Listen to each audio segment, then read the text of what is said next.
রাত এখন 2টো। এলাকা সম্পূর্ণ ঠিকঠাকই আছে, অসুবিধা হচ্ছে না।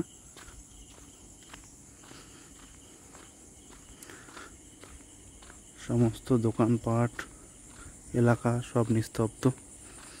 আমরা ডিউটি করে চলেছি যাতে আপনারা সুস্থ এবং স্বাভাবিকভাবে জীবনযাপন করতে পারেন, যাতে আপনাদের কোনো অসুবিধা না হয়, সেই দিকে আমরা বদ্ধপরিকর। তবুও আমাদের অনেক সময় খারাপ কথা শুনতে হয়।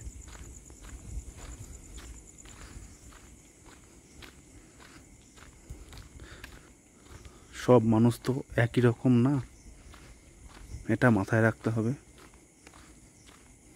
আপনারা শান্তিতে থাকলেই আমরা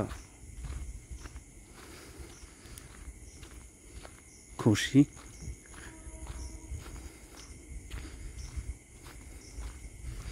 আবার কাল সকাল 10টায় অফিস যাব।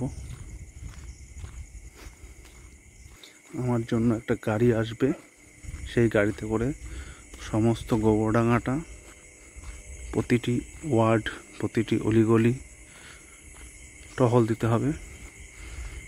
সমস্ত বাড়িঘর ঠিকঠাক আছে কিনা একবার দেখে নেব। আমাদের সাথে এরাও নাইট গার্ড দিচ্ছেন। ওই যে আমার গাড়ি আসছে, এই গাড়িতে করে আমি ডিউটিতে বেরোবো আবার এলাকা পরিক্রমা করতে। এক জায়গায় একটা সমস্যার খবর পেয়ে সেখানে যাচ্ছি, দেখি সিচুয়েশনটা কি আছে।